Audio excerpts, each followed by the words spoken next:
Bonjour à tous et bienvenue sur Esprit Marketing. Nous sommes aujourd'hui avec une personne exceptionnelle. Franchement, c'est un entrepreneur qui m'inspire, qui fait de belles choses ici à Ottawa-Gatineau. Il s'appelle Herman Zambou et il est fondateur de l'entreprise Zambou Tax.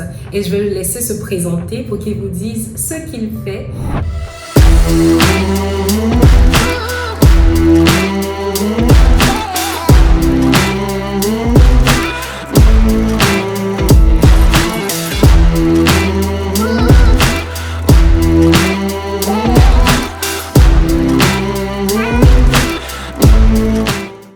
Et nous sommes très heureux de t'avoir aujourd'hui, Herman. Je te laisse te présenter. Super, mais merci Marie-Clémence, l'Esprit Marketing, merci pour l'invitation et merci pour l'honneur de m'avoir ici. Je suis content d'être aussi inspirant pour toi. Moi, c'est Herman Zambou, je suis un jeune entrepreneur, un peu comme toi, Marie-Clémence. Et j'ai décidé d'opérer dans le domaine de la fiscalité, donc l'impôt pour les individus et les entreprises. Et aussi, je suis en train de bâtir ma deuxième entreprise dans les finances, les Zambou Financial Services, que vous allez voir bientôt, où on offre des conseils dans les finances, en assurance, en placement et autres. Donc, c'est un peu dans ce domaine-là qu'on est pour l'instant. C'est super. Franchement, vous voyez, c'est un homme aux multiples talents. Fait que si vous avez besoin de conseils en termes de finances et de taxes, contactez Herman. Donc, on va parler aujourd'hui de d'où est-ce que t'es venue l'idée de créer Zambou Tax. Moi, Esprit Marketing, ça m'est venu au fait parce que j'en avais marre qu'on me demande à chaque fois qu'est-ce que tu as fait, on veut voir ce que tu as fait. Fait que j'ai créé Esprit Marketing, mais je veux savoir où est-ce que tu as eu cette idée inspirante là de commencer ton business. Super. Mais en fait, ce que j'aimerais que les auditeurs qui nous écoutent sachent, c'est que Zambou Tax n'est pas la première compagnie que j'ai fait, ou bien le premier système entrepreneurial dans lequel je me suis impliqué. J'ai fait pas mal de choses. Entre autres, j'ai fait du door-to-door comme certains font pour certains organismes. Et j'avais déjà des ambitions là-bas pour être directeur et autres. Mais à cause de l'école, je devais retourner, donc je n'ai pas pu développer ce côté-là. J'ai fait aussi du marketing de réseau. Je pense que ceux qui connaissent, oui, j'ai fait une compagnie qui s'appelle ACN. Et puis, j'ai travaillé, mais pour des raisons X, ça n'a pas nécessairement abouti non plus au projet. Donc, j'ai tenté plusieurs choses. Et puis, dans mon parcours d'entrepreneuriat, j'ai commencé à faire du développement personnel, regarder beaucoup de vidéos des différents entrepreneurs et comment est-ce qu'ils pensent. Et il y a un qui est venu avec un concept en anglais qu'on appelle High Income Skill. Donc, les High Income Skill, c'est une habilité, c'est une compétence qu'on a, qu'on peut vendre dans le marché et qu'on peut te payer cher pour ça. Et depuis que j'étais tout petit, j'avais déjà certaines aptitudes en mathématiques. D'accord. Et c'est pour ça que, comme ça, c'est dans cet élan-là que je me suis retrouvé dans la fiscalité. Et je suis allé me former, je suis allé prendre des cours en impôts individuels et entreprises. Fait que juste pour te bloquer. Donc, ton premier diplôme, c'était pas forcément en finance ou c'était... Non, j'ai étudié en biomédical à l'université. Incroyable! Oui. Et ce que je voulais aussi dire, c'est que souvent je trouve qu'à l'école, on va chercher des diplômes, mais on ne peut pas chercher des compétences. Malheureusement. Parce qu'on parle de high income skills, on parle de skills, on parle d'habilité. Et souvent, lorsqu'on va appliquer pour des emplois, l'employeur cherche ta compétence, pas ton diplôme. C'est ça. Donc, des gens m'ont dit, je ne comprends pas pourquoi, j'ai fait 4 ans, peut-être un bac en chimie, je ne trouve pas d'emploi, mais l'employeur te demande, est-ce que tu as déjà travaillé? Est-ce que tu as déjà fait quelque chose? Donc, c'est ça un peu qui nous bloque. Et moi, à mon niveau, il me fallait une compétence. Parce que la biochimie, c'est large. Il me fallait une compétence, il me fallait une habilité spécifique que je pouvais vendre dans le marché. D'où l'idée d'aller se former dans quelque chose. Ça peut être comme toi, par exemple, tu es dans le marketing. Moi, c'était dans la fiscalité, mais il y a plein de compétences là-dedans que les gens peuvent aller chercher et faire de ça un business. Donc, ça cause aussi de mes prédispositions en mathématiques et je me suis retrouvé là-dedans. Incroyable, vous voyez. On parle de la biochimie. Aux finances, c'est vraiment deux sphères qui sont un tout petit peu opposées, mais je pense que tu es un homme passionné. Puis comme tu l'as dit, c'était important pour toi d'aller développer d'autres compétences et tu es allé chercher tout ça pour être encore plus coté sur le marché de l'emploi, je suppose. Et il y a une autre chose que tu as dit au niveau de la formation, tu es allé chercher à te former toi-même. Et c'est vrai qu'on n'y pense pas. Comme tu l'as dit aussi, à l'école, on nous donne un diplôme, on nous apprend la théorie, mais on ne nous apprend pas forcément ce qu'on doit faire une fois sur le marché de l'emploi. Et c'est important d'aller se reformer, d'aller chercher des certificats, d'aller chercher même des formations en ligne gratuites, peut-être venez suivre nos formations avec Esprit Marketing, mais bon, vous l'aurez compris en tout cas. Donc, c'est tout ça qui lui a donné cette idée inspirante-là de créer son entreprise de finance et de fiscalité. En tout cas, bravo pour ça. Ah, merci Marie-Clémence. C'est vraiment super. Donc, une autre chose qu'on aimerait savoir, c'est vraiment qu'est-ce qui te passionne? Est-ce que c'est les chiffres? Donc, avec ces chiffres-là, tu allais chercher une formation ou développer ton business en finance. Qu'est-ce qui te fait te lever le matin? Ouais, c'est sûr que, comme je disais tantôt, j'avais déjà des prédispositions en mathématiques, mais ce n'est pas trop les mathématiques qui me passionnent en tant que tel. Une chose que j'aime beaucoup dans ce que je fais, c'est que j'aide les gens. Oui. Parce que les finances, c'est quelque chose de très tabou. Et parfois, on a besoin d'un expert. Parfois, on a besoin de quelqu'un qui nous accompagne.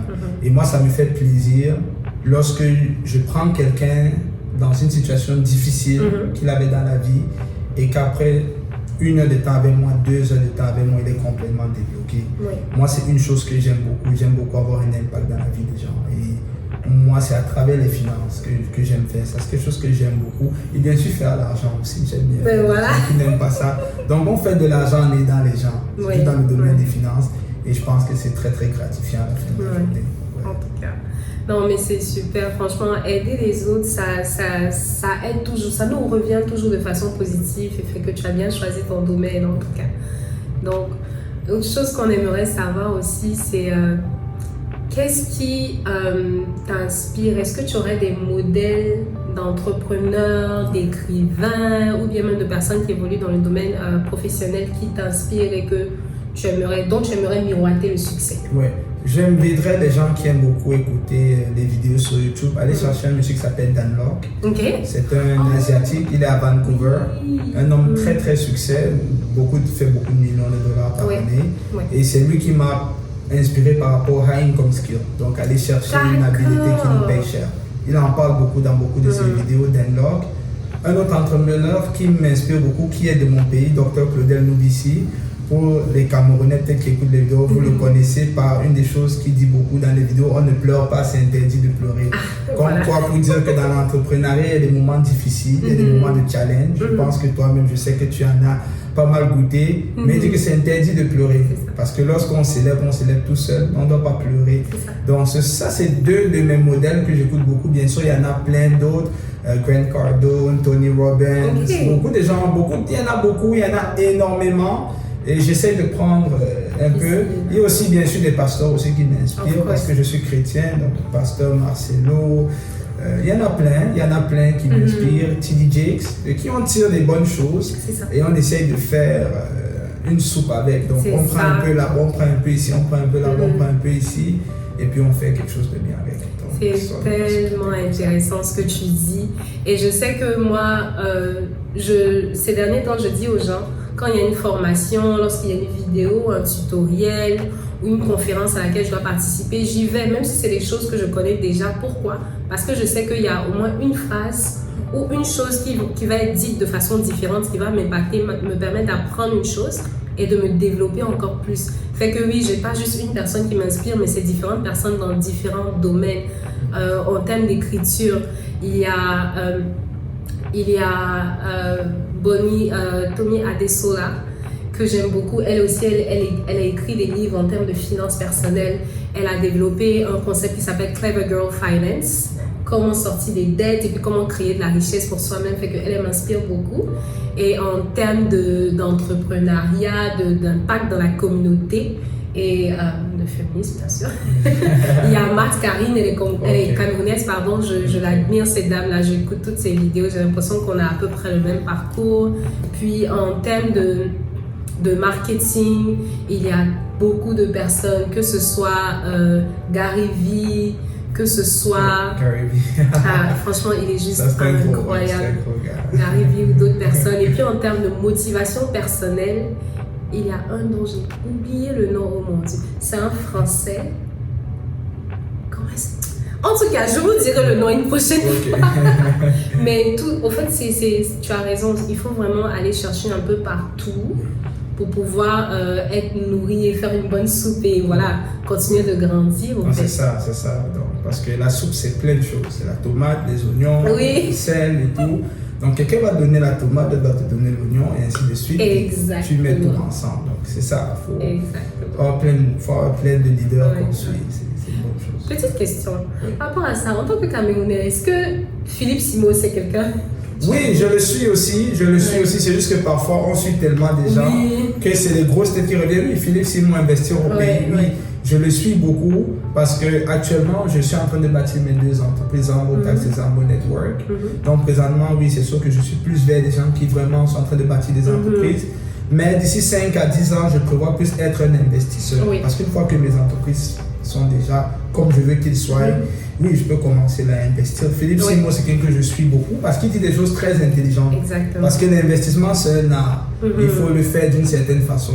Et j'aime sa façon, par exemple, d'investir. Il est très, très intelligent. Donc, c'est définitivement quelqu'un que je suis aussi. Et pour ceux qui veulent, bien sûr, investir en Afrique, c'est la référence, comme vous savez.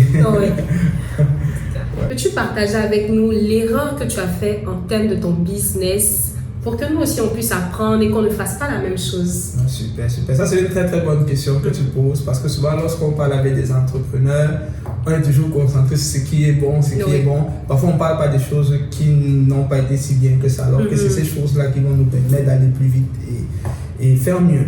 Une des erreurs que j'ai faites, ce n'était pas nécessairement avec Zambo Tax Service, mais c'était avec dans le marketing de réseau, c'est que lorsque je présentais mes services et mes produits aux gens qui sont proches de moi et qui ne consommaient pas le service ou qui n'acceptaient pas d'adhérer, je prenais ça personnel. Donc je disais, oh, cette personne ne m'aime pas, comment ça se fait qu'on est amis pendant tant d'années, aujourd'hui je fais du business.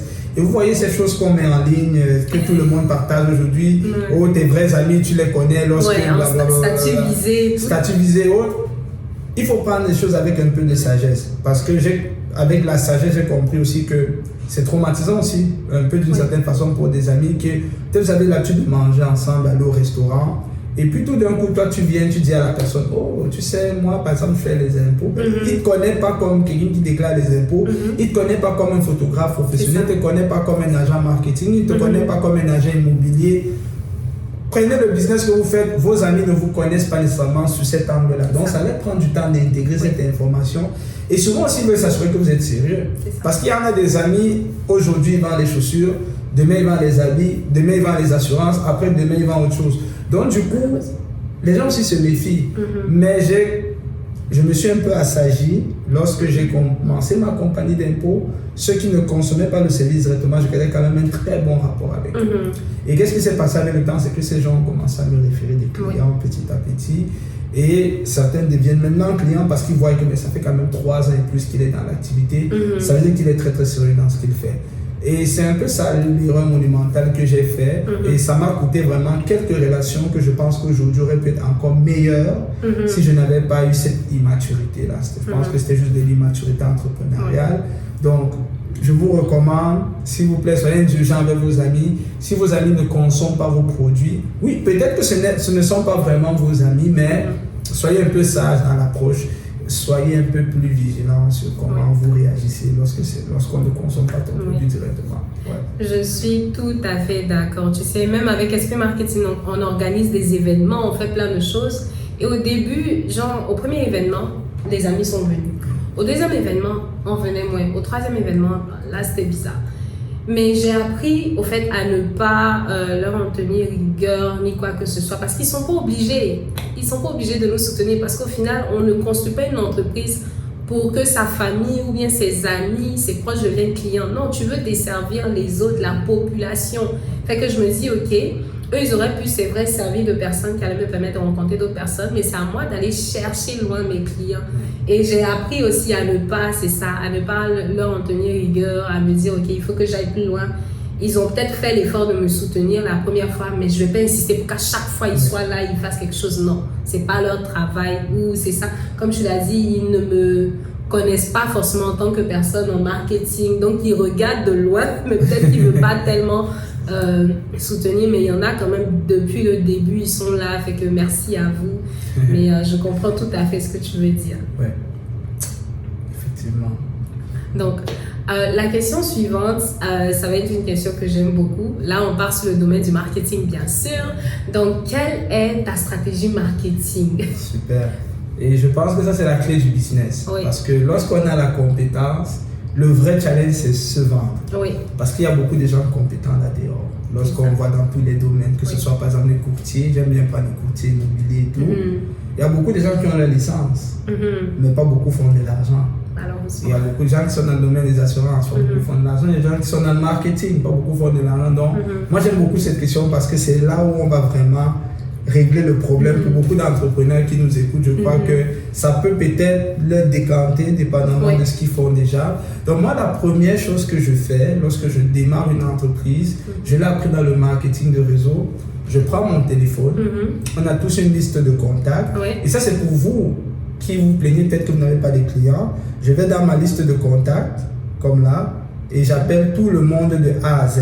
Wow. Donc là, par exemple, je vois Aaron, je dis allô Aaron, j'ai lancé ma compagnie de taxes. Wow. C'est juste pour te laisser savoir que j'ai lancé une compagnie de taxes. Si jamais tu as besoin de mes services, appelle-moi. Amazing. Qu'est-ce que cela va faire? C'est que si tu as par exemple 200 contacts, par exemple dans ton téléphone, tu as 200 personnes qui savent que tu as une entreprise. L'erreur que beaucoup d'entrepreneurs font, c'est qu'ils lancent une entreprise et ils mettent juste un post et voilà. On s'attend à ce que les gens voient. Oui. Alors que quand tu appelles quelqu'un, tu as quand même pris la peine de l'appeler. C'est quand même un peu de la considération que tu lui donnes. Et au niveau de la conversion, c'est beaucoup plus facile vraiment d'avoir des clients, quelqu'un qui a parlé avec toi. Et c'est même plus efficace que le texto. Parce que lorsqu'on faisait du marketing de réseau, on était obligé d'appeler. Donc si j'ai eu à le faire pour d'autres entreprises, la moindre des choses, c'est que je le fasse pour mon entreprise. Et parfois, les gens ne consomment pas nos services juste parce qu'on ne leur a pas informé normalement. C'est ça. Donc, c'est la base. Appelez toutes vos listes de contacts. Je sais que beaucoup d'entrepreneurs ils disent qu'ils sont introvertis et tout, mais si tu veux avoir de l'argent, c'est ton choix. Donc, ça, c'est la première chose que j'ai fait.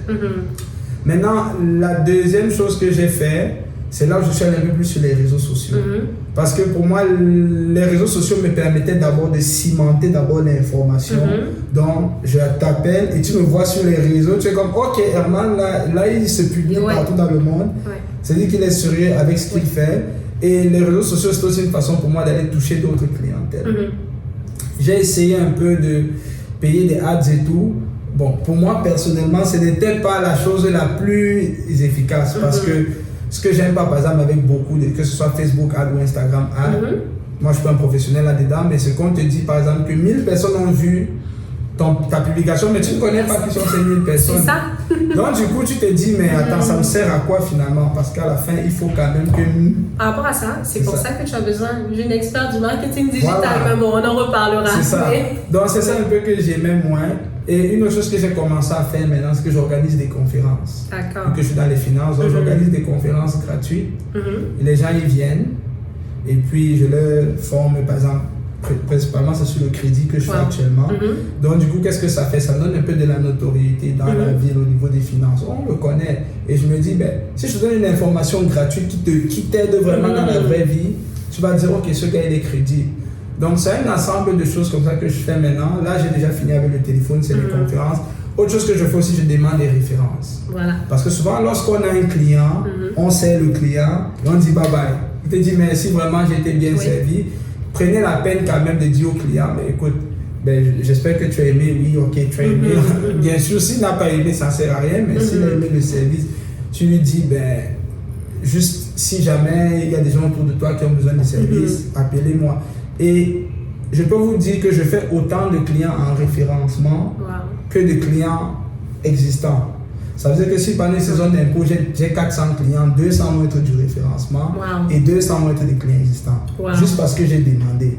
Ça, c'est super. Donc, ne négligez pas ça et continuez à pousser sur les réseaux sociaux, produisez du contenu. Bon, là maintenant, c'est là où les experts peut-être en marketing entrent en jeu parce que moi, je suis dans le cafouillage, je fais un peu de tout, mais c'est ça, c'est plus ou moins ça. C'est pas du cafouillage, je pense que ça fait partie de stratégies marketing qui sont étudiées, mises en place même par les grandes entreprises comme Microsoft, j'en suis sûre. Fait que non, tu fais ça super bien. Et le fait de convertir au fait tes skills, ce que tu as appris depuis, pour venir les appliquer à ton entreprise pour avoir des clients, c'est juste énorme. Et c'est vrai qu'on oublie souvent qu'il y a le volet appel. Il n'y a pas que la publicité sponsorisée, même la publicité sur la télé ou la radio. Vous pouvez effectivement appeler les gens. Et même avec les conférences, tu récupères les adresses courriels des gens, Ouais. tu récupères peut-être leur numéro de téléphone, tu peux encore les appeler, leur envoyer des emails. Fait que c'est toutes des stratégies qui sont toutes pertinentes. Ouais. Surtout pour toi, ça fonctionne bien. Au niveau de la publicité sponsorisée, ça, bon, ça dépend. On peut en reparler en dessous. Ouais, j'étais pas avec une experte de marketing, Oui. donc c'est pour ça Mais- que c'était pas très. Ouais. C'est vrai que de ce côté-là, c'est un peu tricky, surtout au Canada, parce que malheureusement, si vous n'avez pas un bon budget pour votre publicité sponsorisée, si votre publicité n'est pas assez créative, que ce soit une affiche ou bien une vidéo que vous faites, vous n'aurez effectivement pas de résultat. Fait que c'est beaucoup d'éléments qu'il faut mettre en place pour que votre publicité sponsorisée fonctionne. Mais en tout cas, lui, il n'a rien à envier aux publicités sponsorisées, il est déjà au taquet. Fait que on va copier sa stratégie de référencement en tout cas. Copier, noter. Ok. Donc c'est super. Autre chose, vraiment, quel est le réseau social avec lequel tu es le plus à l'aise? Celui avec que tu utilises beaucoup, sur lequel tu postes beaucoup? Celui que j'aime le plus de tous, c'est Facebook. Facebook? Je vais m'expliquer. Bon, je pense que c'est en fonction du produit qu'on offre. Ouais. Moi, je trouve que Facebook est bon pour moi parce que vu que je suis dans le domaine de l'impôt, c'est quelque chose d'un peu plus sérieux. Et je ne vise pas nécessairement une tranche d'âge très jeune. Or, les gens qui ont 30 ans et plus, souvent la plupart, 40 ans, 50 ans, ils sont plus sur Facebook que sur Instagram ou TikTok. Effectivement. TikTok, c'est des jeunes. Ouais. Je trouve qu'Instagram est un peu au milieu, mais j'aime beaucoup Facebook. C'est là aussi que j'ai plus d'abonnés, bien sûr. Et ouais, c'est celui que j'aime le plus, Ok. juste à cause du groupe d'âge que je vais C'est toucher. bon. Fait que celui que tu aimes le moins? Celui que j'aime le moins, je dirais, de tous, je sais pas, Twitter. Twitter? Oui, Ok. parce que Ouais. ça donne rien. Twitter, c'est... Ah, ouais. Je sais pas, je connais pas quelqu'un qui fait des chiffres sur Twitter, mais ça donne rien. TikTok, au moins, c'est bien dans la mesure où, oui, les petits jeunes de 18 ans, 19 ans qui commencent à l'université, tu peux les avoir là-bas. Ouais. Mais Twitter, là, c'est Non, je te comprends. juste la politique. Ça, c'est mon expérience. Il a raison. C'est très politique. Ouais. Donc, du coup, bon... Oui, Twitter est effectivement très politique et surtout en Amérique du Nord ici, la plupart du temps quand tu y vas, c'est des députés, des ministres, Exactement. des gens du Parlement, des maires, en tout cas. Mais effectivement, Twitter pour aller chercher des clients, c'est compliqué. Peut-être Il les faut avoir une électeurs. stratégie qui est vraiment bien établie au fait. C'est ça. Ouais, je comprends tout à fait. Fait que tout à l'heure, on parlait des conférences. Je sais que j'ai une conférence qui arrive bientôt. Oui. Est-ce que tu pourrais nous en parler un Oui, peu bien plus? sûr. Donc, le 28 octobre, on organise notre conférence à Ottawa, 235 Montreal Road. Et dans cette conférence, on va parler du crédit. Ok. Comment monter son score de crédit. Je sais que la plupart des gens, même ceux qui ont des bons scores de crédit, ne savent pas pourquoi leur score de crédit est bon. Ouais. Et je pense que même quand le score de crédit est bon, c'est bien au moins de savoir. Parce qu'il y a des gens, leur score de crédit est excellent et ça devient moyen tout d'un coup à cause d'une erreur qu'il a fait. Et ne sachant pas pourquoi son score de crédit est bon, ça descend et puis c'est comme lui-même il est perdu. Donc du coup, je recommande à tout le monde de venir à la conférence. Elle est gratuite, on ne paye pas. Et je dis aux gens que le score de crédit est aussi important que ton salaire. Oui. Parce que ça sert à rien de faire 100, 200 000 dollars par année et tu ne peux pas avoir un prêt, tu ne peux pas avoir une hypothèque, tu ne peux pas avoir une carte de crédit ou autre. Ça ne sert absolument à rien. Au Canada, on n'achète pas les choses cash pour la plupart des gens. Moi, quelqu'un qui a $1 million dans son compte bancaire pour payer une maison maintenant, je veux voir. Moi, je vais lui demander comment il fait pour garder autant d'argent dans son compte. Donc, vu que le crédit, c'est le monde dans lequel on vit, la moindre des choses, c'est de comprendre comment ça fonctionne. Donc, je vous invite vraiment à venir. C'est gratuit. Venez profiter. Oui. Et puis, parce qu'il y a des gens qui changent d'une banque à l'autre. Ça ne va pas là-bas, il va là-bas. Mais c'est la même chose. Ils utilisent les mêmes systèmes. C'est ça. Donc, et les banques au Canada, méfiez-vous, elles se communiquent comme pas possible. Vous pensez que la banque Scotia et la banque TD sont différentes, que vous allez les gruger. Non, ils vous connaissent très bien. Ils ont vos dossiers, vos informations. Fait que, voilà. C'est ça, c'est comme les polices de chaque province. Voilà. Si tu étais criminel au Québec, tu viens en Ontario. La police de l'Ontario connaît ton histoire au Québec. Ouais. Donc, il faut pas être... Et il faut pas avoir l'attitude. Je vois beaucoup de nouveaux arrivants ici qui viennent avec une attitude fermée. Ils pensent qu'ils sont en Afrique ici. On leur dit, oh non, moi je vais payer mes choses cash. Non. Il faut comprendre comment le système fonctionne. Et il y en a aussi qui viennent avec des attitudes de plainte. Ils se plaignent. Pourquoi c'est comme ça? Pourquoi c'est comme ça? Chaque pays a ses règles. Chaque pays, si tu as quitté ton pays, tu viens dans un autre pays, c'est pas à toi de venir demander aux gens pourquoi. C'est ça. Si tu veux le faire, retourne dans ton pays d'origine. Là-bas, c'est là où on veut même que tu demandes pourquoi. Parce que souvent, on vient des pays parfois qui ne sont même pas si bien que ça, on vient se plaindre ici. Il faut s'adapter. Si je viens dans ta maison, je vais m'adapter aux règles de ta maison. Donc, on est au Canada. Il faut comprendre comment ça fonctionne. Il faut éviter les erreurs. Donc, venez, vous allez vraiment aimer. En tout cas, merci beaucoup d'avoir passé ce temps-là avec nous sur Esprit Marketing. La dernière question pour toi, c'est de savoir si tu aurais quelque chose à nous partager, à partager aux entrepreneurs. Un petit mot de motivation pour nous. Parfait. Donc, aux entrepreneurs, moi, j'aime toujours donner des conseils pratiques parce que, étant dans le domaine, on voit beaucoup de choses. Mon premier conseil pour les entrepreneurs, ça peut vous choquer, mais je dirais à tous les entrepreneurs qui se lancent d'avoir un emploi. Ayez un emploi à temps plein. Je sais qu'il y a beaucoup de choses qu'on vous dit là dehors. Vas-y, sky is the limit. C'est très important d'avoir un emploi. Pourquoi? Parce que ça vous donne une stabilité. Lorsque vous avez un emploi, vous ne stressez pas dans votre business. Vous pouvez manger, vous pouvez dormir. Pour ceux qui ont des familles, vous mettez votre famille en sécurité. Parce qu'il y a des familles qui se déchirent parce que l'autre ne veut pas travailler, parce qu'il croit qu'il va être le prochain Mark Zuckerberg, mais alors qu'il met la famille dans les difficultés. Ayez un emploi et commencez le business sur le côté. Et lorsque le revenu dans le business égale ou dépasse le revenu de ton emploi, à ce moment-là, maintenant, tu peux quitter l'emploi et aller à temps plein. Parce qu'il faut être intelligent dans la vie, il faut être sage. Il ne faut pas regarder les gens sur TikTok ou sur les réseaux sociaux qui vous vendent les rêves alors que vous ne savez pas comment ils font. Vous les voyez dans les avions alors que peut-être tu ne sais pas que son oncle travaille à Air Canada peut-être et lui il a des discounts. Et puis, vous savez, vous ne connaissez pas la vie des gens. La vie qu'on vous montre là dehors, il faut être très intelligent et un emploi. Je sais que ce n'est pas le conseil auquel vous vous attendiez, mais pour beaucoup d'entrepreneurs, c'est bon d'avoir un emploi à côté. Tu ne stresses pas, tu as l'argent pour bien faire fonctionner ton business et tu ne cours pas après l'argent. Parce que lorsque ce n'est que ça ta source de revenus, c'est là où tu vois souvent des gens qui font des choses pas bien nécessairement pour l'argent. Vous compromettez vos valeurs à cause de l'argent. C'est très important parce que l'entreprise, c'est comme l'enfant. L'enfant a besoin que tu t'en occupes tant qu'il va grandir. Et puis lorsque ton enfant grandira et que tu t'en seras bien occupé, que tu lui as communiqué les bonnes valeurs, tu n'auras pas besoin de t'inquiéter. Il va naturellement venir vers son parent. Si tu as une difficulté, il va t'aider. Donc, soyez intelligent lorsque vous développez vos entreprises. C'est mon conseil pour vous aujourd'hui. Franchement, tu ne l'aurais pas dit, tu ne l'aurais pas mieux dit au fait que moi, je suis tout à fait d'accord. Ayez un emploi, ayez au moins une source de revenus stable, que ce soit un emploi à temps plein ou à temps partiel, pendant que vous travaillez aussi à temps partiel sur votre business.